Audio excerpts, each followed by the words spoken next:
mulai Yosua 10. Yosua pasal yang ke-10. Yosua di Perjanjian Lama. Kenapa kok harusnya setiap orang percaya yang punya kedekatan dengan Tuhan tuh ngomong sedikit aja surga itu langsung bisa kasih teret, kasih lampu spotlight nih. Surga kalau bisa Tuhan bikin noleh dari surga. Ini aku ngomong seperti yang Bapak tadi bilang, Marta ngomong nggak direken sama Tuhan. Tapi ketika Maria ngomong, Tuhan langsung respon. Apa yang membedakan Marta sama Maria? Kedekatan hubungan. Kedekatan dengan hubungan. Yosua pasal yang ke-10 mulai ayat yang ke-12 dan 13. Apa yang terjadi di sini? Lalu Yosua berbicara kepada Tuhan pada hari Tuhan menyerahkan orang Amori itu kepada orang Israel. Ia berkata di hadapan orang Israel, matahari, berhentilah di atas Gibeon, dan engkau bulan di atas lembah Ayalon. Maka berhentilah matahari dan bulan pun tidak bergerak sampai bangsa itu membalaskan dendamnya kepada musuh. Dengar baik. Apa yang membuat surga langsung responi apa yang dikatakan Yosua?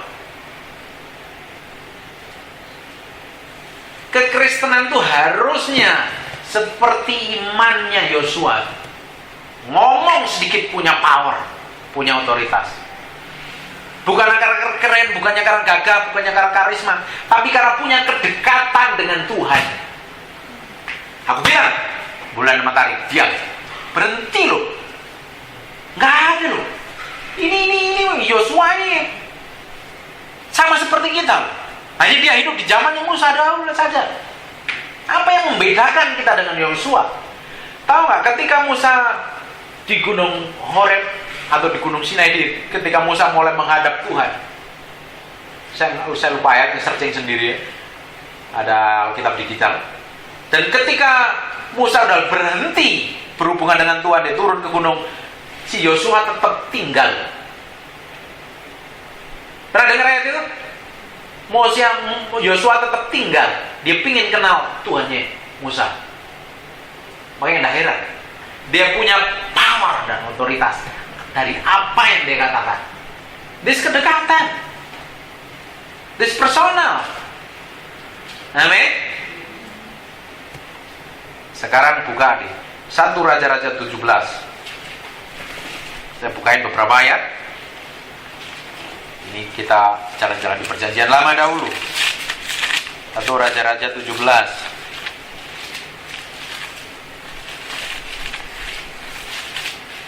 Bisa? Lalu berkatalah Elia, mulai ayat pertama ya. Lalu berkatalah Elia orang Tisbe dari Tisbe Gilead kepada Ahab. Elia ini nggak tahu nih. Ini Elia itu munculnya dimulai di ayat ini, di pasal ini. Dia nggak tahu asal usulnya dari mana, anaknya siapa, keluarganya siapa, lulusan sekolah apa, dia nggak tahu.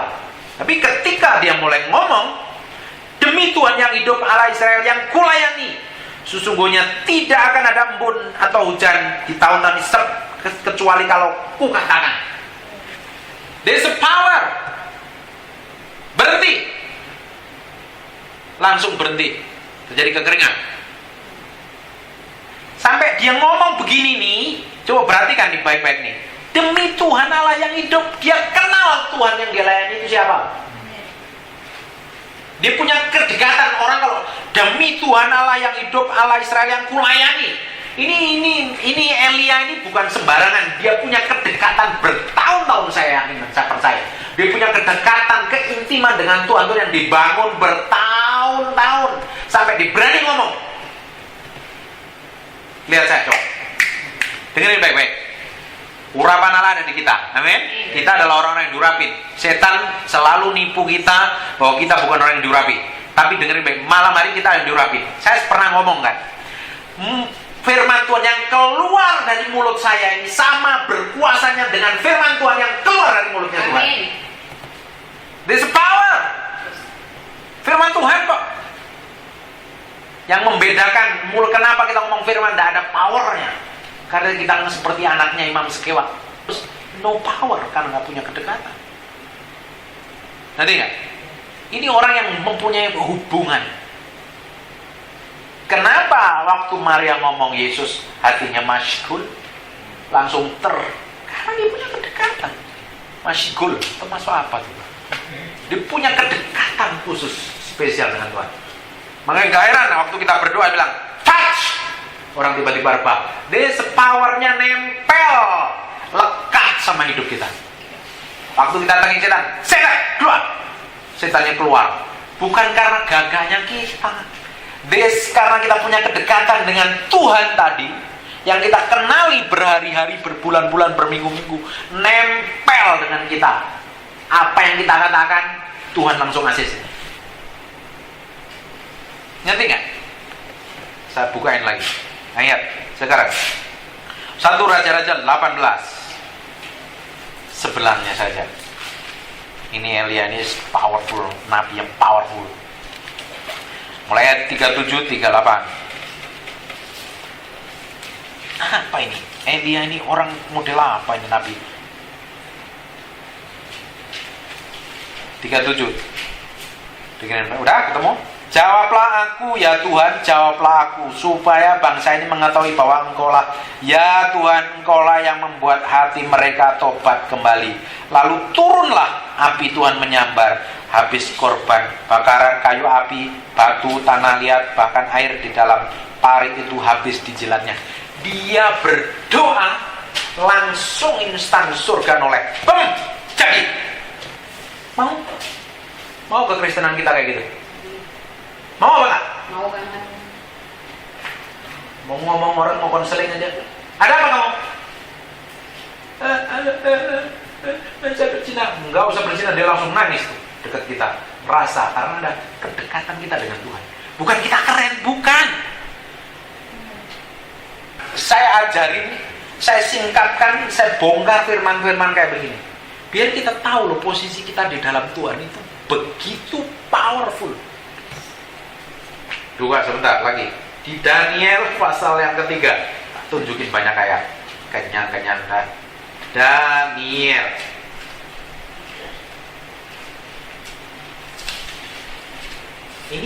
Ini bukankah orang-orang ini makan nasi yang sama? Sama seperti kita hari ini. Kalau dia bisa, kenapa kita nggak bisa ya? Apa yang menyebabnya kita nggak bisa? Dia saya rasa, Daniel itu saya rasa kalau dia ditinggal di Jawa, dia doain gudeg dan soto. Sayang dia doain Israel.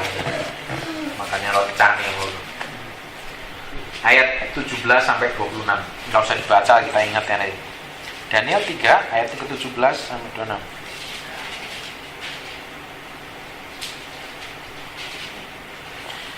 Saya jelasin aja ya. Nanti cari sendiri, nanti baca sendiri tuh ayat. Dia ngomong, kalau Tuhan nggak tolong, saya pun juga nggak bakalan nyembah. Dicemplungin ke api. Ini orang nggak mati. Sadrak, si Mesak, dan Abednego. Ini orang disuruh sama menyembah patung. Tetapi kan dia nggak mau, harus dicemplungin ke tempat bara api yang dipanaskan 10 kali lipat. Bahkan yang bawa, penjaganya itu yang bawa, nyemplungin, itu kesulut api langsung mati di tempat. Tetapi 3 orang ini tidak mati di dalamnya. Jadi ngomong, seandainya pun Tuhan nggak nolong saya tetap nyembah Tuhan. Saya akan lakukan seperti yang Tuhan ku inginkan. Ngerti nggak?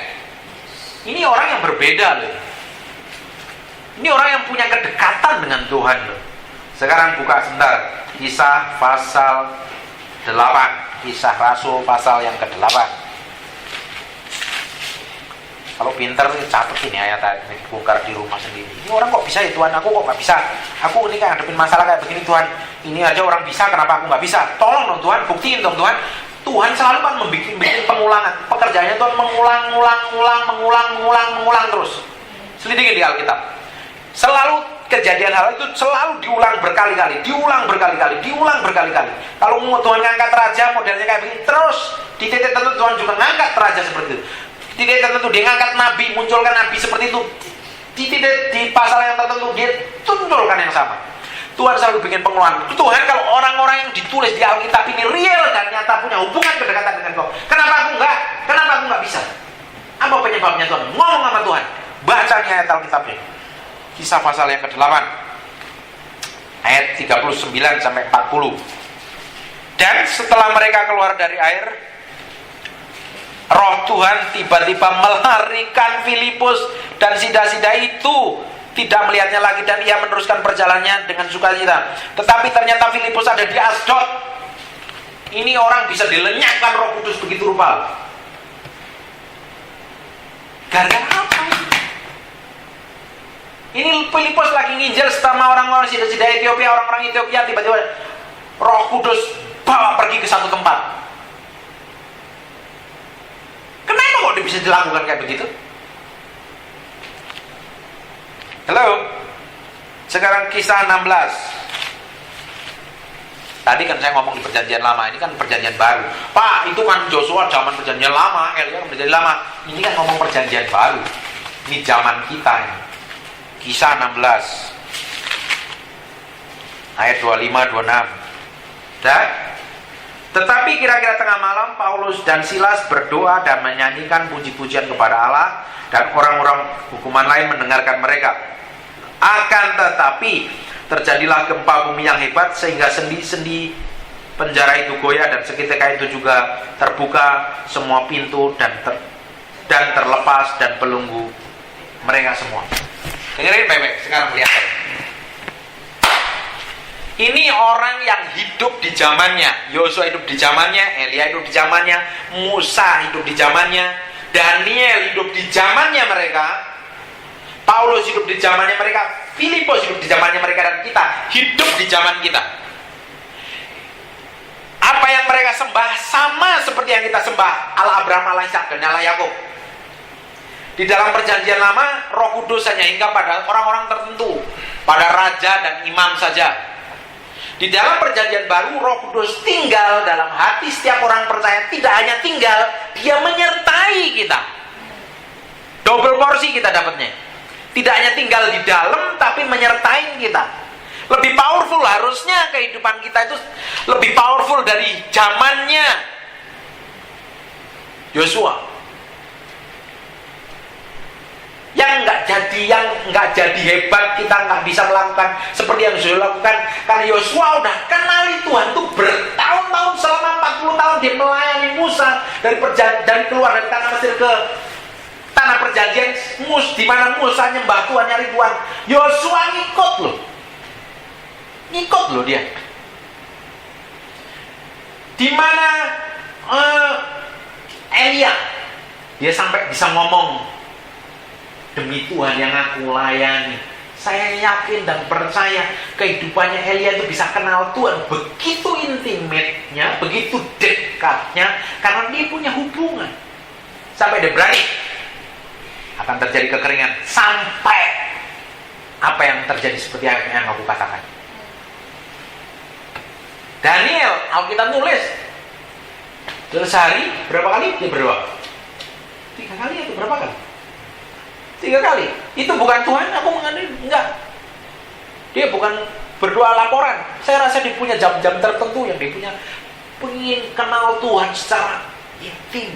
Dia ingin kenal isi hatinya Tuhan itu mau apa, rencananya Tuhan itu mau apa. Kalau mau hidup kita tuh, maunya Tuhan itu tergenapi dalam hidup kita itu seperti apa, kita harus kenali Tuhan secara personal.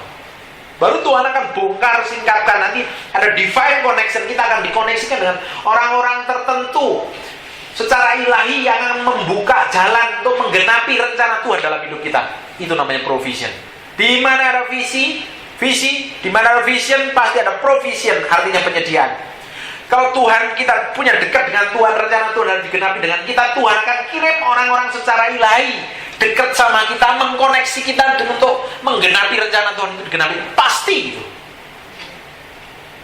Paulus dan Silas, Filipus, ini orang yang punya kedekatan khusus loh dengan Tuhan. Dia bukan kenal Tuhan kata-kata pendeta. Dia berdoa bukan hanya 5 menit laporan begini-begini. Dia punya orang yang kenal Tuhan. Kita harus kenalin Tuhan. Kita tuh real, serial, begitu real dan nyatanya. Kita kenali Roh Kudus itu harus begitu real, dan nyatanya dia bukan roh yang bikin kita merinding-merinding, bikin kita rebah. Bukan, dia seorang pribadi yang punya perasaan, punya keinginan, punya kerinduan, punya kemauan yang kita hormatin. Makanya pada titik tertentu waktu kita menyanyikan, kalau Roh Kudus gak izinkan, Tuhan punya selera. Dia punya taste, dia punya selera. Waktu kita nyanyikan lagu-lagu tertentu yang dia demen, tiba-tiba hadirat Tuhan, bum, hadiratnya keluar, bah, mujizat terjadi. Karena nggak semua lagu pelan itu penyembahan. Lagu yang kata-katanya worship, pengagungan, adoration, itu yang menyenangkan hati Tuhan. Karena kita bisa menyenangkan Tuhan hanya dengan satu, pengagungan kepada Dia.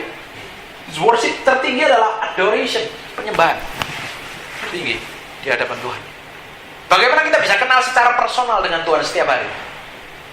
Saya tidak akan kenal Pak Edot begitu dekat sampai saya setiap hari banyak ngobrol sama dia.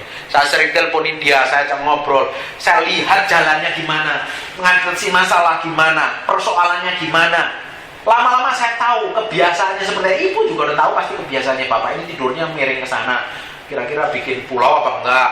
Dia sukanya makan apa? Dia sukanya musik apa? Karena dia punya kedekatan, dia tahu taste-nya, dia tahu seleranya. Ngerti nggak ya? Kenapa itu Maria bisa menarik hatinya Tuhan? Karena dia punya kedekatan loh sama Tuhan. Itu Marta bukannya Marta itu enggak Tuhan enggak berkenan, Tuhan berkenan, tapi dia sibuk dengan pikiran pekerjaan-pekerjaan fisik. Tuhan sayangnya sama. Tadi Tuhan akan bisa punya perlakuan hati yang berbeda. Saya kasih tahu, kasih Tuhan itu sama rata kepada semua orang. Tapi Tuhan memperlakukan orang-orang yang punya kedekatan dengan dia itu spesial. Spesial. Kalau mau hidup kita tuh punya dampak gede, enggak udah lah. Kita ngomong sama anak, sampai anak dengerin omongan kita itu kan punya otoritas. Kenapa sampai punya otoritas? Dekat sama Tuhan, kita akan punya otoritas. Bukannya kita mau ketekin suami kita di bawah ketek kita, ketekin istri kita, bukan kita otoriter. Enggak. Kalau ada hadirat Tuhan di dalam kita, nempel dengan kita, orang bisa merasakan. Bagaimana caranya? Bangun kedekatan. Kenalin Tuhan. Tuhan mau apa sih? Tuhan itu dia seorang pribadi, dia punya selera, dia punya kemauan. Roh Kudus dibilang punya perasaan. Dia sangat sensitif seperti wanita. Kita kan sering salah ngomong sama istri kita ngomong apa, dia salah dengar, dia begitu sensitifnya marah. Ditanya marah kenapa? Loh kamu kok cemberutnya kenapa? Enggak. Loh kamu kenapa? Enggak apa-apa. Terus tiba-tiba udah nangis. Lah kenapa? Loh tadi kamu mau nyakitin aku, kamu gak sadar. Saya anggap Roh Kudus itu seperti perempuan yang melebihi sensitif, seperti melebihi istri saya. Saya mesti hormatin dia loh. Saya mesti hargain dia. Hanya Roh Kudus yang akan membuat nama Yesus dipermuliakan. Hanya Roh Kudus yang membuat pengenalan kita akan Yesus itu kumpul penuh sepenuhnya. Dan Tuhan tuh punya pribadi, punya perasaan. Kita coba menyenangkan Tuhan dengan perasaannya dia. Ngerti perasaannya dia. Baru hidup kekristenan kita berbeda. Kenapa orang Kristen rata-rata sama kehidupannya? Ditanya kalau kita nggak ngerti. Orang setiap hari saya nginjil, saya ngomong sama orang Kristen, kamu udah Kristen berapa tahun? Nggak ngerti, dia omongin orang kita nggak ngerti. Pernah dengerin? Pernah, tapi nggak ngerti. Kenapa? Males kenal Tuhan. Dipikir minggu ke gereja udah cukup. Minggu harus ke gereja memang. Jangan menjauhkan persekutuan dari orang-orang muda. Tapi kita kenal Tuhan itu setiap hari. Setiap hari. Mau Yesus mampir ke rumahnya Maria, karena Maria punya kedekatan dengan Tuhan. Amin. Mau keluargamu diubahkan, kamu dulu yang dekat Tuhan. Mau Tuhan Yesus mampir di bisnis dan perusahaanmu, kamu deketin Tuhan. Kamu ajak ngobrol Tuhan setiap hari, dia akan datang. Saya sudah buktikan berkali-kali, Tuhan saya tidak pernah mengecewakan saya. Nggak ada yang aneh. Kenapa? Saya belajar, sekalipun saya ini bukan sempurna, sekalipun kayak begini, ngomong keras kayak begini, bukan berarti saya itu anti dosa. Saya sering melakukan dosa, tapi saya tidak mau hidup di dalam dosa. Keceplosan melakukan dosa, ya. Kejebak melakukan dosa, nggak mau bohong, tiba-tiba kepleset bohong. Dosa kan itu kan nggak berkenan kan. Dipotong di jalan, tiba-tiba marah, keluar kata-kata ajaib, pinter kamu. Apa pikir itu nggak dosa? Wow, jalannya macet nih. Tapi kok busway kosong kita potong lewat jalur busway, apa pikir itu nggak dosa? Masalahnya itu. Loh, kayak begitu apa Tuhan nggak ngerti perasaannya? Apa Tuhan nggak ngelihat? Apapun yang kita kerjakan, hal yang tersembunyi, tidak ada yang lepas dari pemandangannya Tuhan. Mazmur 139.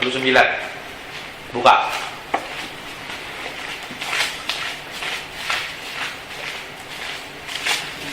Mau pikir kita nyembah Tuhan ambil ngantuk.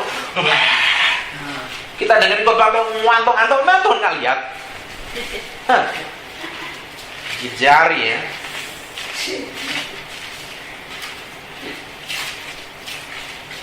Mazmur 139.